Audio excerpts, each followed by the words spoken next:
is Europe. This is the wall of the Nazi fortress. All the skill of a brutally great military and engineering people have gone into the construction of this wall.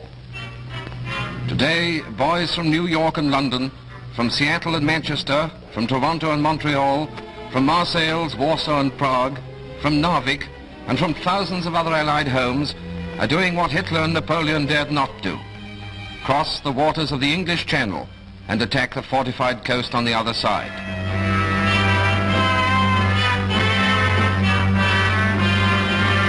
The target is the German army and its leaders, who are probably not smiling today.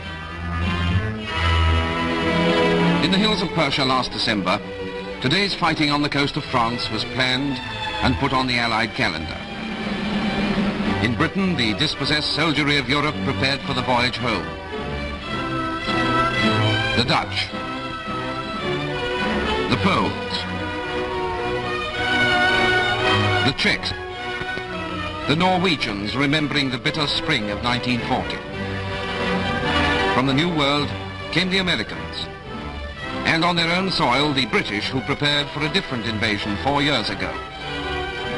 All waiting for the signal from the men who had beaten the German in Africa, Sicily and Italy, and were now turning their attentions to the Germans in the West. Invasion was every freighter, luxury liner, transport we could lay our hands on.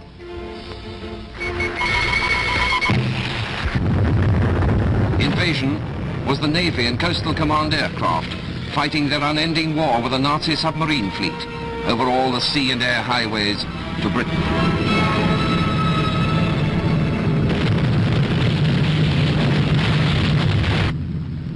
Invasion was the Navy winning that war and making safe landfall with iron treasure from America and the British Commonwealth. The smoky docks against which the Nazis had vainly sacrificed the cream of the Luftwaffe rumbled with the weight of British and American arms and equipment. GIs and lance corporals and grizzled civilian longshoremen worked the cranes and hooks that swung the martial wealth of the free world onto the soil of Britain. Here was Montana's copper, Australia's wheat, Pennsylvania's steel, Texas cattle, the nimble fingers of the women in the aircraft factories of California, the sweat and muscle of the Canadian mines.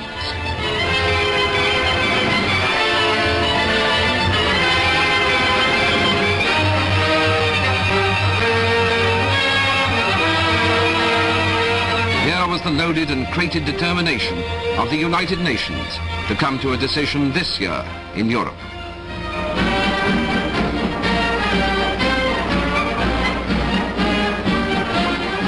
The men who would come to stand side by side with their allies, facing the European coast from the Arctic tip of Norway to the Bay of Biscay.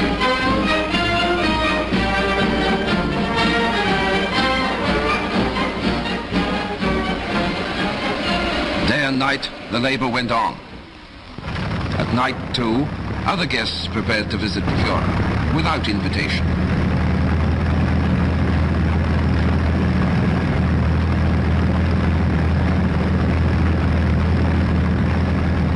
Britain's young heroes flew the men of the Royal Canadian Air Force and the Royal Australian Air Force, and backing the enormous flow of highly trained flying men into the operational squadrons was the great British Commonwealth Air Training Plan, its training fields stretching across Canada from coast to coast.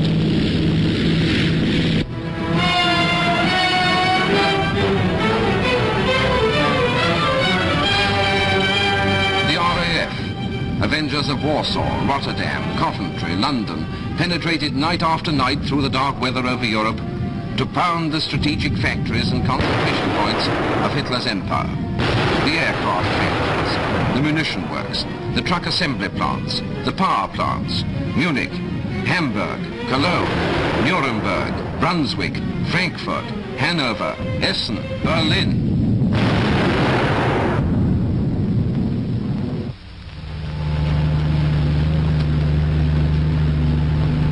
Along the bombed roads of Britain, the star, now worn not only by American but by all Allied vehicles, became as familiar as the advertisement for Bass's ale.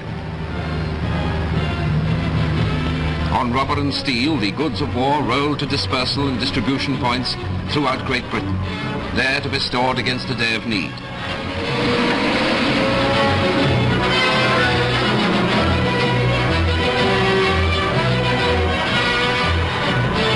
Countless man-hours, tremendous feats of energy and organization went into the job of supplying the greatest invasion force in history. From Allied factories flowed the weapons of freedom. The vast potential of the American industry was being realized and added to the output of Great Britain. Night and day, the vast business of assembly went on in preparation for the coming attack. And to carry all this, locomotives, freight cars for the railway lines of the continent.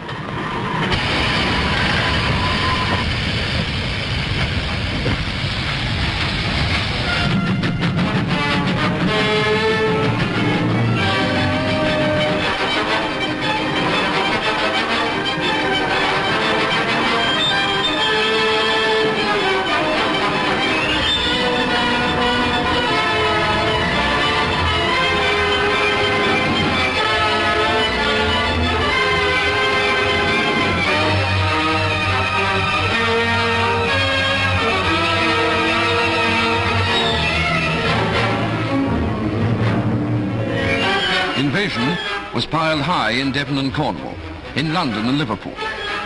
Invasion stretched its long lines of tanks and guns and vehicles down the rolling English roads. To the enemy, a growing menace. To the Allies, the climax of years of endurance and endeavor.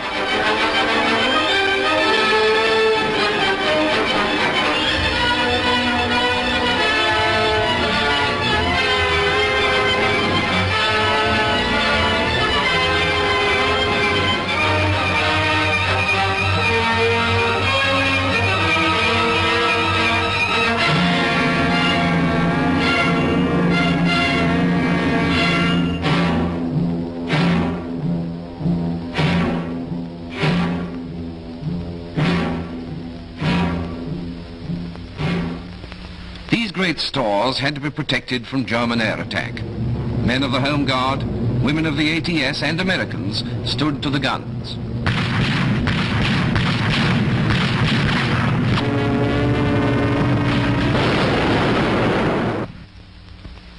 In the waters round Europe, a naval wall was built and maintained. Nowhere, not even in the coastal waters of Germany, could the enemy move with impunity. Mines from aircraft and patrol vessels. Warships of all the Allies relentlessly met each challenge on the sea. Minesweepers cleared the lanes for our own shipping, our own landing craft, whilst motor torpedo boats, destroyers, cruisers, battleships, and aircraft slammed the waning and bedeviled sea strength of the German power. Crippled and bleeding, the German Navy clung to its harbors. Every day was D-Day for the Air Force. From dawn to dawn, the sound of aeroplane engines filled the air. England, now a green and pleasant, unsinkable aircraft carrier, launched immense fleets of planes to scourge the enemy in Europe, blow down his factories, tear up his railroads, explode his ammunition dumps, fight his air force out of the sky, kill his troops wherever they were to be found.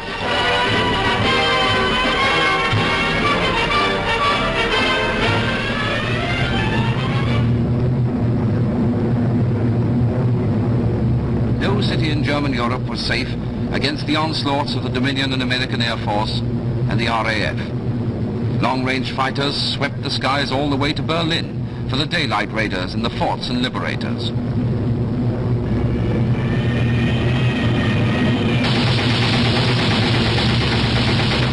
Highways to Germany were lined with flak, and the best pilots of the Luftwaffe still hurled themselves against the fire of the Fort's 50s and the Lightning's cannon.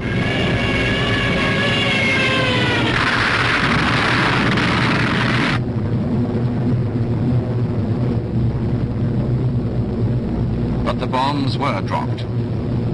On the oil refineries, the aircraft factories, the ball bearing plants, on Schweinfurt, Bremen, Kiel, Wilhelmshaven, on the German production centers in France, beating Nazi war industry to its knees with a merciless arithmetic of bomb tonnage.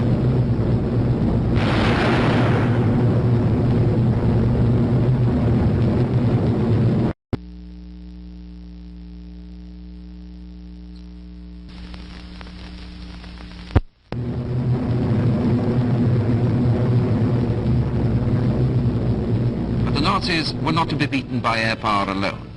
Men on foot, as in Caesar's time, walking into Europe yard by yard, would be needed to break the German army. The infantry of the air maneuvered through the rainy English skies, preparing for paralyzing assaults on inland strategic points in the enemy's defense. Toughened and ready, the paratroops were a threat against which no wall of concrete and steel could be erected.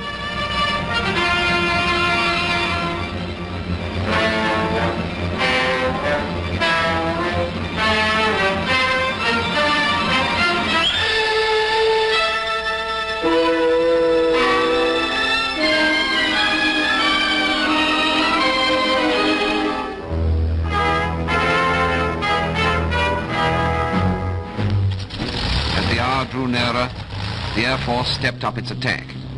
The target was the invasion coast and the country just beyond it. Mustangs flown by the Poles who'd fought in the Battle of Britain.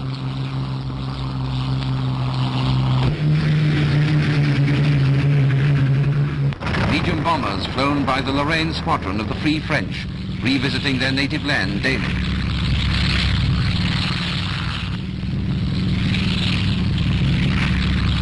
Mitchells, flown by men of the British Commonwealth.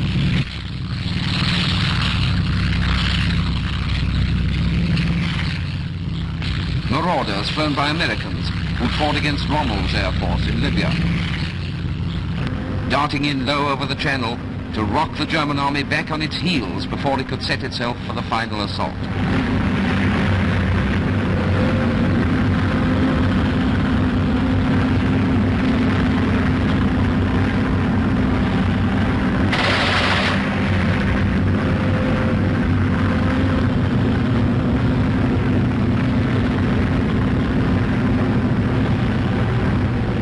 The Allied air forces, dive-bombing, strafing enemy airfields, young men, wings and guns, claiming the huge profit of air superiority from the enemy establishment.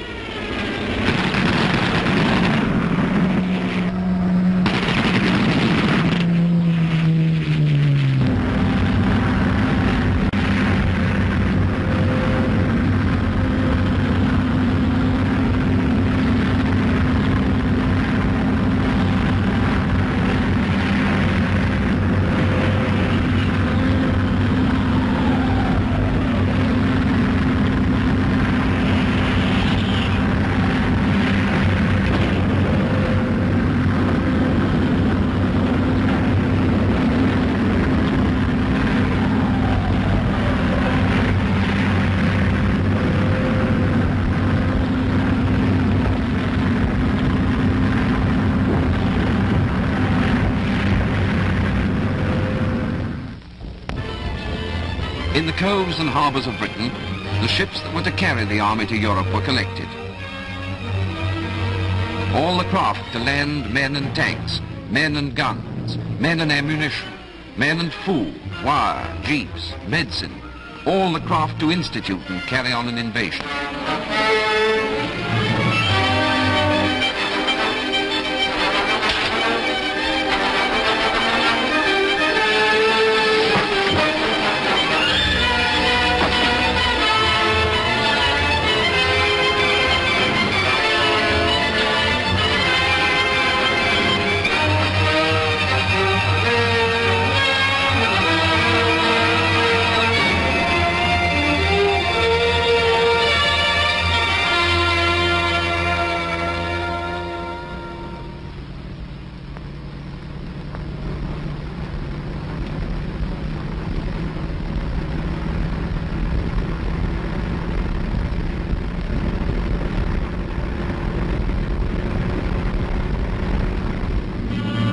The time had come for the final rehearsal.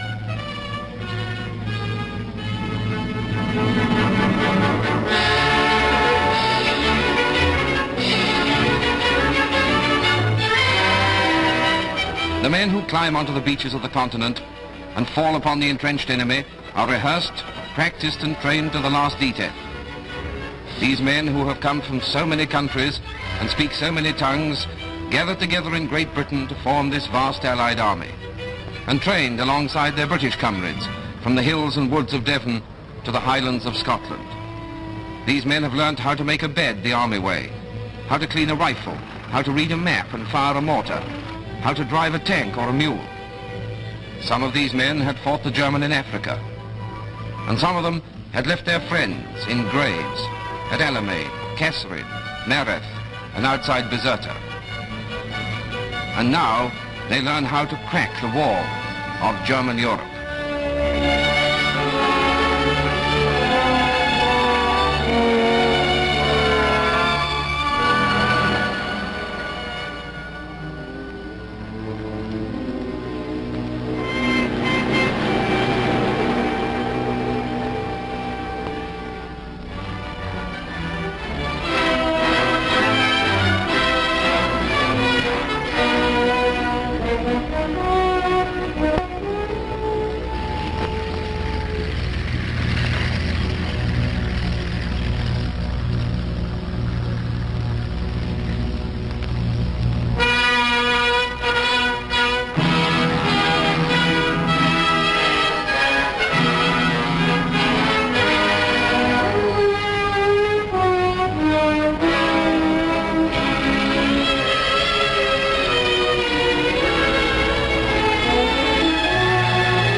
Today, our men, the boys from New York and London, from Seattle and Manchester, Toronto and Montreal, from Marseille, Warsaw and Prague, from Narvik, fight on the beaches of Europe.